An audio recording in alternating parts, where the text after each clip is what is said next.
Tout d'abord, merci Monsieur Sibony d'être avec nous ce soir. Le thème qui nous occupe, c'est sexe et Bible. Vous allez nous entretenir sûrement d'amour, de désir, de sexualité dans les textes juifs. Peut-être même allez-vous nous donner quelques clés dans ces divers domaines. Je crois qu'Academ m'avait demandé un sujet. J'ai trouvé que sexe et Bible, c'était très bien. Et donc, j'ai fait ces 6 petites vidéos qui serviront de point de départ à nos 6 rencontres. Alors, je ne vais pas trop vous dire sur les 6 thèmes ou les 6 vidéos parce que vous allez les voir.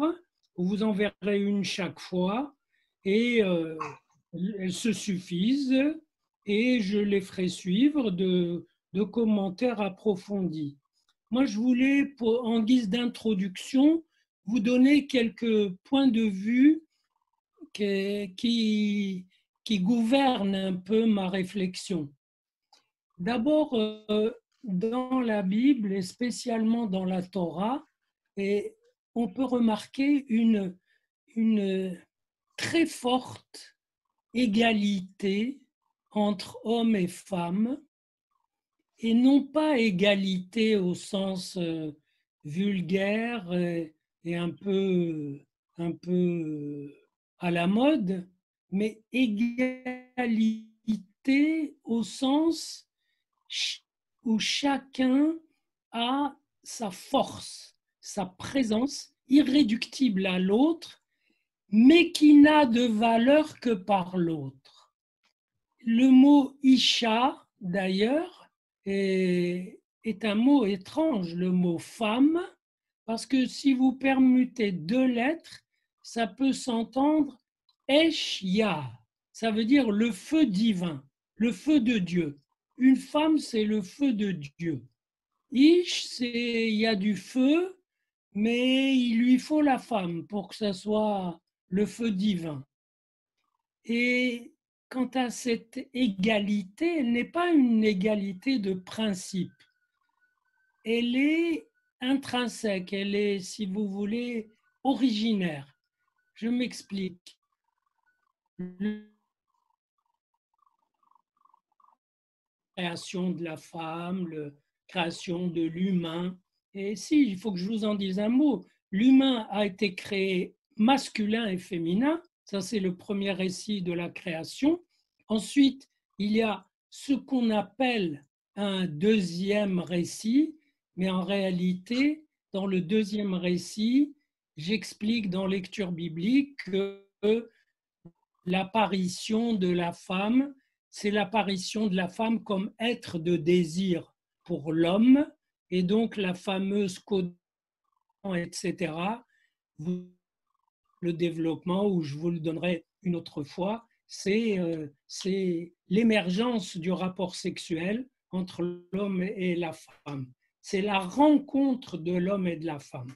Parce que s'ils sont créés masculins et féminins, voilà, il y a du masculin d'un côté, du féminin de l'autre, mais ça ne veut rien dire si la rencontre n'est pas élaborée, n'est pas travaillée, elle est élaborée en 2 temps dans la Genèse.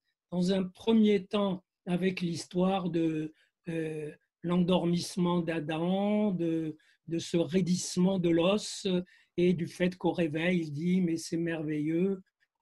Et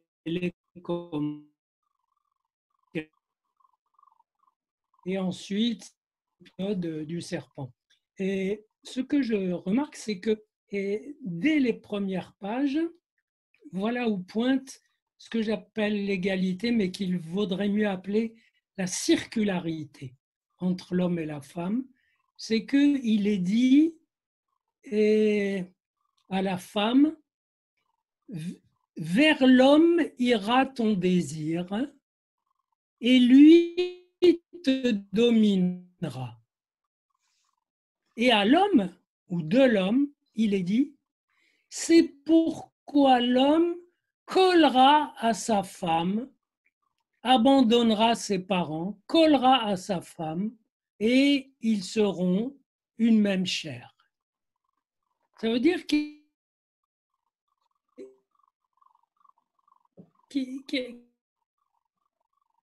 dépendance. La femme désirera l'homme et l'homme se colle à la femme. Donc l'homme dépend de la femme dépend de l'homme, mais c'est différent.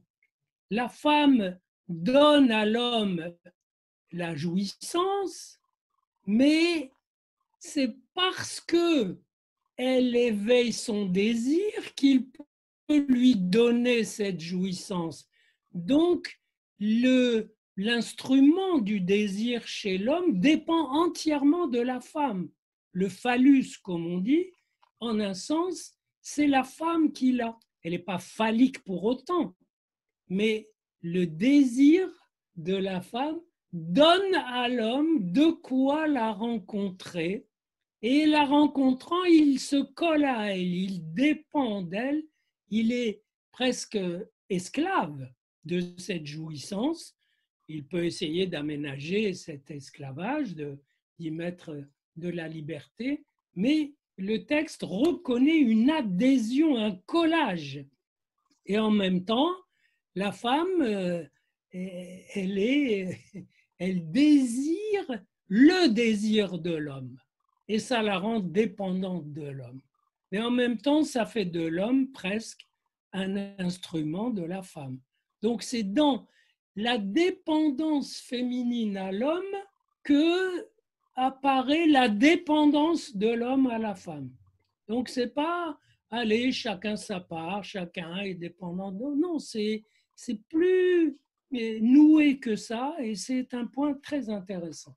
Mais c'est vrai que la Bible, je dirais, est très au courant de la prévalence féminine comme attracteur de désir et de jouissance.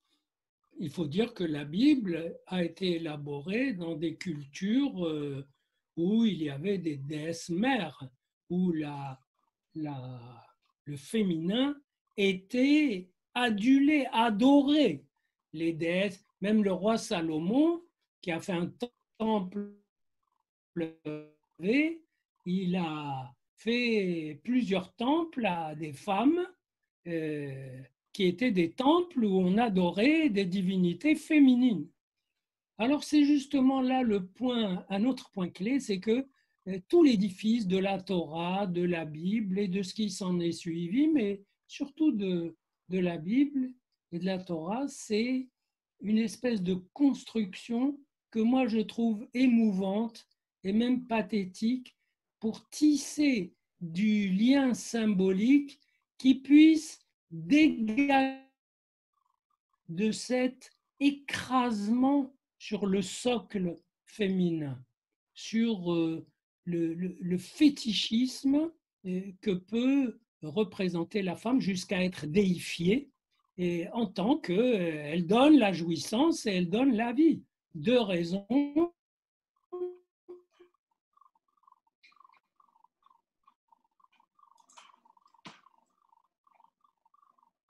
La Bible a tenté, et j'ai développé ce point de vue dans un livre de 1978. Et beaucoup d'entre vous, peut-être, n'étaient pas nés.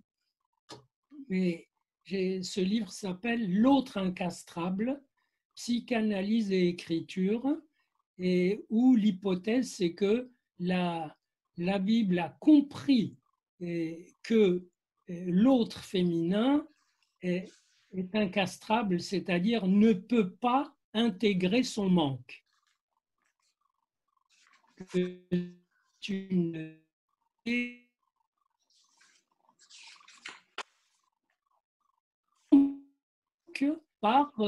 Justement par ce fantasme, la donatrice unique de la jouissance et donc il y a presque pas une lutte, mais une tension textuelle pour essayer d'inscrire le féminin, d'inscrire, vous voyez, j'allais dire le féminin, d'inscrire le symbolique à travers le féminin, à travers le rapport sexuel, donc non pas en ignorant la femme, mais en l'intégrant dans un réseau symbolique qui lui fonde une transmission. De sorte que la Bible ne, si vous voulez, ne fétichise pas en soi le couple. Ce qu'elle veut, c'est quelque chose qu'on ne peut pas fétichiser d'ailleurs, c'est la transmission. Et donc, même le couple, en un sens, n'est pas sacralisé. Et bien sûr, s'il y a un lien, ce lien est posé comme saint, comme mis sous le signe du divin, du symbolique, ça a une importance, etc.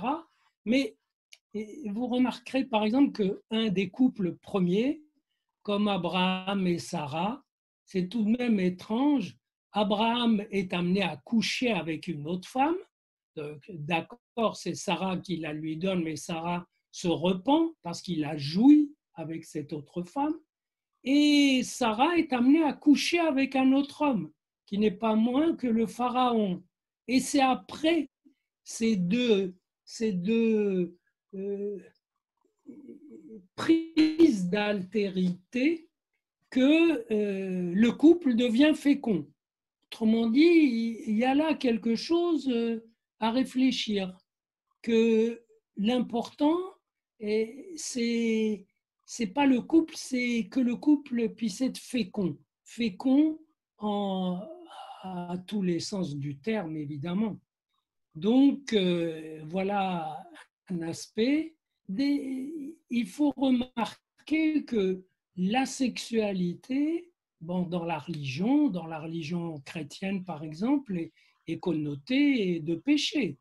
Le péché originel est lié au rapport sexuel. Il n'y a rien de tel, évidemment, dans la Bible hébraïque, mais dans les textes qui ont suivi, il y a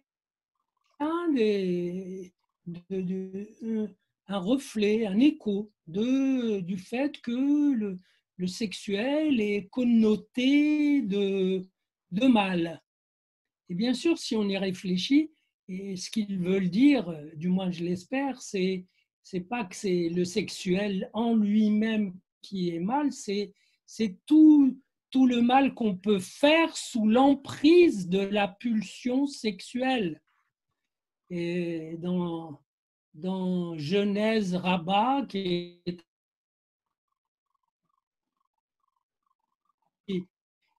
si partie de la vie, que s'il n'y avait pas cette inclination au mal, aucun homme n'aurait pris femme et n'aurait procréé des enfants. Donc, sûrement qu'il voulait pointer la jalousie, la violence, la rivalité, etc. Donc, il y a du mal, de la tension autour du sexuel. C'est d'une évidence énorme. Et en même temps, le sexe, c'est-à-dire la rencontre de l'homme et de la femme, d'un rapport à l'être, c'est-à-dire à quelque chose qui leur échappe, qu'on peut appeler le désir, pour inscrire quelque chose qui aussi leur échappe, à savoir la transmission de cet amour, éventuellement son incarnation à travers une descendance. Ça, c'est des choses tout à fait précises et radicales. Alors, comme exemple de vilainie qu'on peut faire sous l'impulsion sexuelle, prenons le bel exemple du roi David qui, voyant Bethsabée et sur sa terrasse, eh bien, il se la prend, il voit qu'elle est mariée, il sait qu'elle est mariée, il essaye d'obtenir que l'homme revient de l'armée, couche avec elle parce qu'elle est enceinte et pour qu'on croie que l'enfant est de son mari. Et puis comme l'homme dit non, non, moi je couche pas avec ma femme quand mes soldats sont au front, les soldats dans l'armée de David, David l'envoie en première ligne pour qu'il se fasse, tuer. Donc, personne n'est à l'abri de la violence de la pulsion et en même temps, sans la pulsion, on serait voilà, on serait des loques, on serait des légumes. Et le travail de sublimer au moins en partie cette pulsion, c'est peut-être ça aussi, un certain travail du symbolique qui s'opère à travers les épisodes que je vous commenterai. Moi, je voudrais faire une remarque, toujours à guise d'introduction, pour justement ne pas entrer dans les 6 cadres que j'ai donnés. J'ai eu à relire l'épisode de Samson.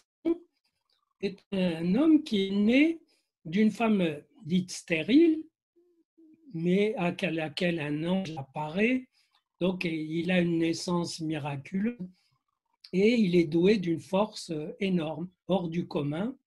Et quand on lit son histoire, on s'aperçoit qu'il a été trahi par une femme. On se dit, tiens, c'est quand même curieux qu'un homme inspiré par Dieu, etc., finalement, en vienne à se faire trahir par une femme de façon assez grossière. Et on aura l'occasion peut-être d'en reparler, mais c'est une belle histoire parce que c'est un moment, il apparaît clairement que le féminin était le seul lieu où il pouvait espérer advenir, qu'il était coupé de son peuple parce que le peuple n'avait aucune envie de se battre et a même tenté de livrer Samson. Heureusement, Samson s'est délivré. Mais le féminin est compris parce que l'air de Samson, sa future mère, quand elle répète le message de l'ange, du messager, le messager avait dit il sera un nazir pour Dieu, c'est-à-dire un homme consacré à Dieu, qui ne coupe pas ses cheveux, qui ne boit pas d'alcool, depuis l'utérus, depuis le ventre de sa mère. Et quand elle raconte cette histoire à son mari, elle lui dit, il sera consacré à Dieu au jour de sa mort. Il s'abstiendra de vin et de coupure de cheveux jusqu'au jour de sa mort. Elle parle de sa mort. Autrement dit, elle voulait le posséder. Et ce que la Bible combat à tout prix et à toute force, c'est le fait que l'homme soit totalement possédé par l'emprise féminine, parce qu'alors ça tourne au fétichisme. Voilà, j'arrête l'introduction et j'écoute vos questions. Hello. Ok, on va tenter de donner la parole à ceux qui voudraient manifester qu'ils ont une question à poser. Donc, moi, j'ai une question. Si je peux commencer. Vous m'entendez? Oui. Oui. Oui, voilà. Donc, lorsque nous lisons la Genèse, évidemment, il y a pas mal de choses relativement crues qui s'y passent, surtout au niveau du sexe, justement. Et moi, j'ai toujours été... Et donc, moi, surtout, répétez. Oui, je disais, il y a pas mal de choses relativement crues qui se passe, surtout au niveau sexuel. Et j'ai toujours été interpellé par l'histoire d'Abraham qui descend en Égypte, qui dit à Sarah, mais Sarah dit que tu es ma sœur, sinon ils vont me tuer. Et effectivement, c'est bien ce que Sarah dit, mais le résultat est que on prend Sarah pour le pharaon, qu'il la renvoie finalement après. Et le même scénario se passe avec Isaac et Rebecca. Et le même scénario se passe avec Isaac et oui. Rebecca. Donc c'est relativement interpellant. Ouais. C'est comme si il fallait passer par une relation extra-conjugale. Et justement, c'est ce que j'ai essayé de vous dire. Et en même temps, vous savez, ces odes, ils sont d'une simplicité biblique quand on y réfléchit.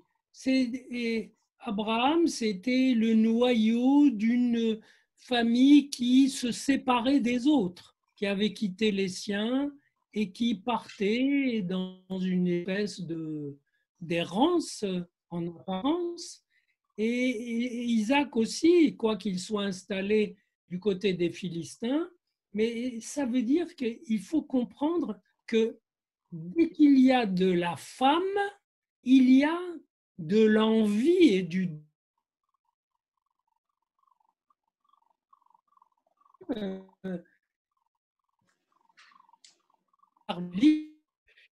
et c'est pas du tout évident. Il n'est pas protégé. Donc la femme est convoitée. Ça c'est d'une simplicité évidente. Donc à la limite, il n'y a presque pas besoin de symboliser cette chose-là.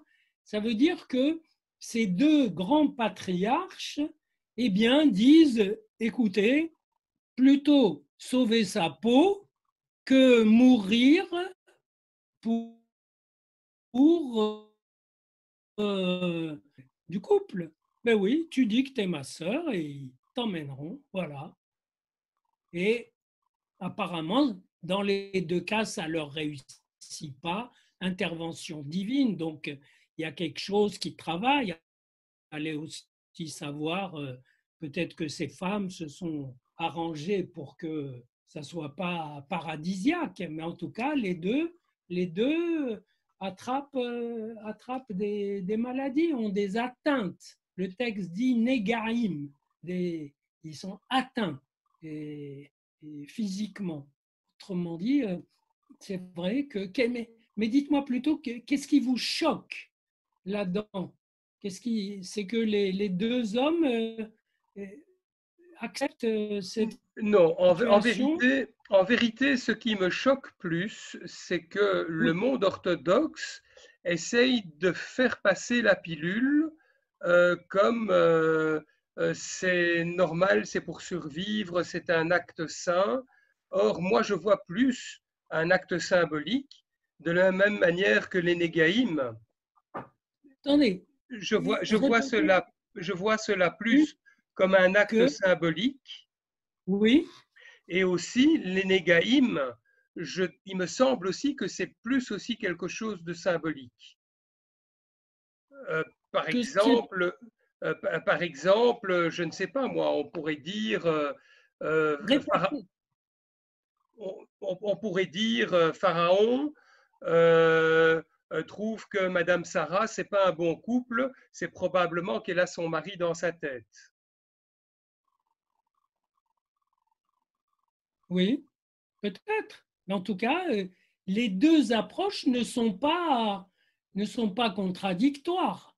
Que des religieux disent il fallait surtout préserver la possibilité que les patriarches ne meurent pas. Et voilà, c'est tout simple. Et qu'ils restent protégés par Dieu, etc. Et vous vous dites, oui, mais ça a une valeur symbolique. Ben évidemment.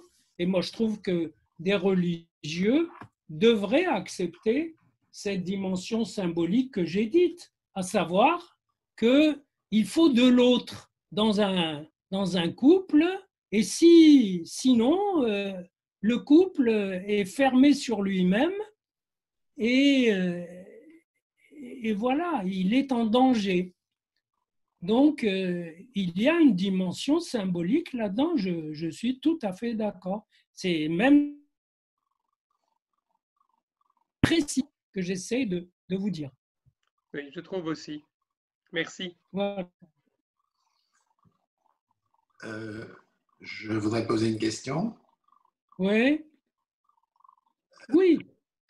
Et on a toujours la sensation que dans les religions, l'approche du plaisir est assez prude. Est-ce que la Bible évoque les plaisirs, je dirais la rencontre charnelle?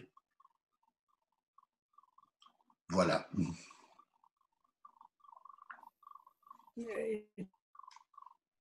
Sens, il n'y a pas de description de l'acte sexuel dans la Bible, mais il n'y a strictement rien dans la Bible qui pointe ce rapport en soi comme,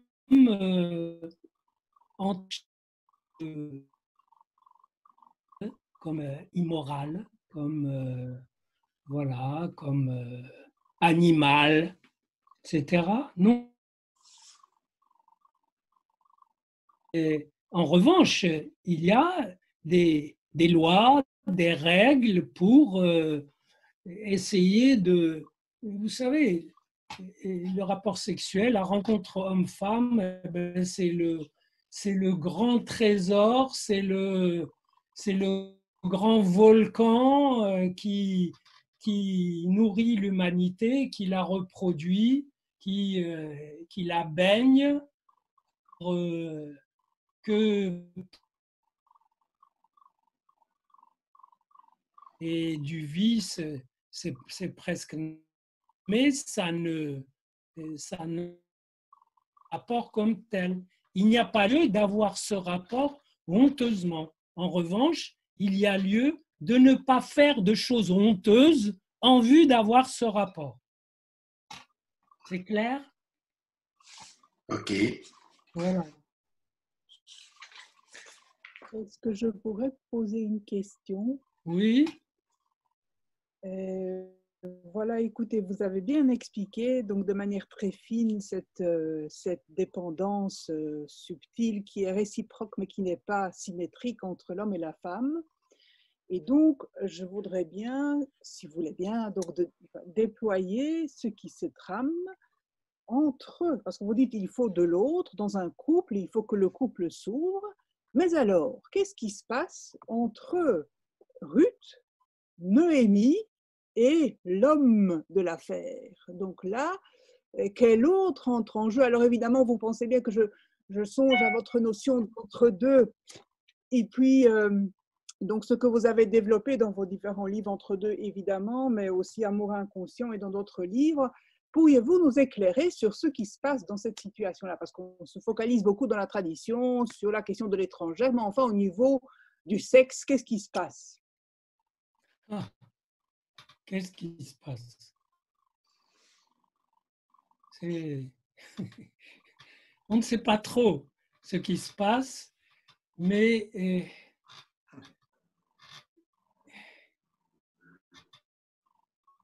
vous savez qu'il y a une référence dans ce texte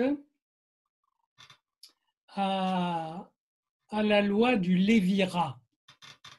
Oui. L'image a disparu. Hein. Voilà. À la loi du Lévirat. C'est-à-dire au fait que eh bien, il faut transmettre le nom du disparu. Il faut donc donner et faire vivre la transmission. Et cette loi du Lévirat, on s'y réfère dès l'histoire de Onan. Vous savez que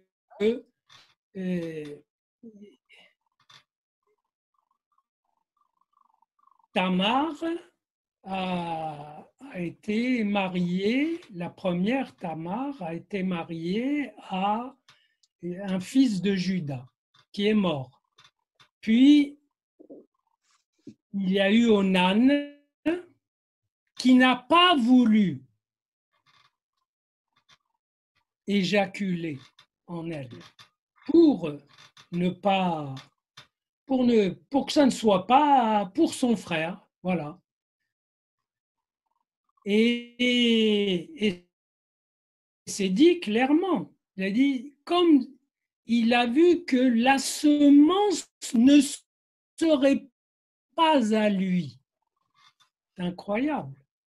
C'est-à-dire la semence, ce qu'elle donne, il a ce côté un peu champêtre, etc. Mais il y a d'abord un certain amour entre les deux femmes, entre Ruth et Noémie. C'est peut-être ça, en fait, le point crucial. Oui, il y a une dépendance. Oui, dépendance, il y a de l'amour et c'est une déclaration d'amour que fait Ruth à Noémie. Elle lui dit pas je vais devenir juive, elle lui dit où tu iras, j'irai. C'est vraiment, on sera collés. Ça veut dire que c'est à partir d'un couple féminin que cette grâce, parce que ça s'appelle chesed en hébreu, la grâce, que une grâce s'est produite où, premièrement, Boz accepte le lévira, c'est-à-dire accepte d'acheter le droit d'épouser Ruth, puisqu'il y avait quelqu'un de plus proche que Boz qui a refusé. Donc, il y a une cérémonie où on lui a fait honte, il repart, et oui, celui qui refuse le lévira, alors que c'est... Donc, il est parti.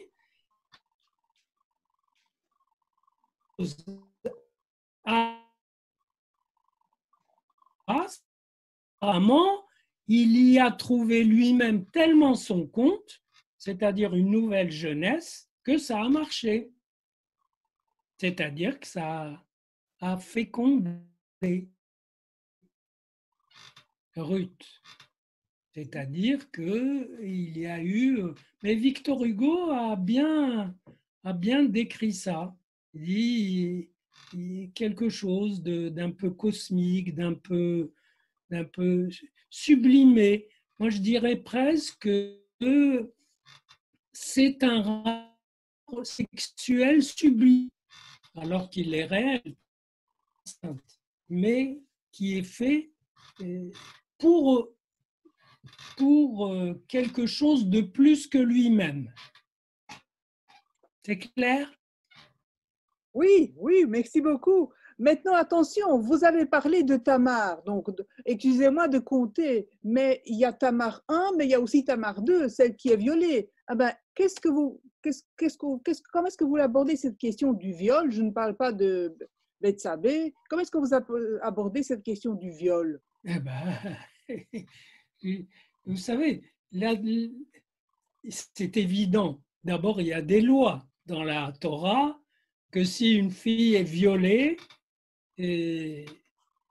enfin, il y a des lois. Si elle est violée dans la ville, c'est pas pareil qu'à la campagne. À la campagne, c'est lui qui a tous les torts. À la ville, est-ce qu'elle a crié, est-ce qu'elle a fait quelque chose, etc. Je vois des jeunes filles qui ont crié, qui n'ont pas été violées. Ça existe aussi, qui se défend. Il y a de frappant que c'est pas seulement qu'elle est violée, mais c'est son frère. C'est-à-dire que c'est l'inceste. Et ce qu'il y a de remarquable, c'est que le texte note avec justesse qu'il s'est mis à la détester après. Oui.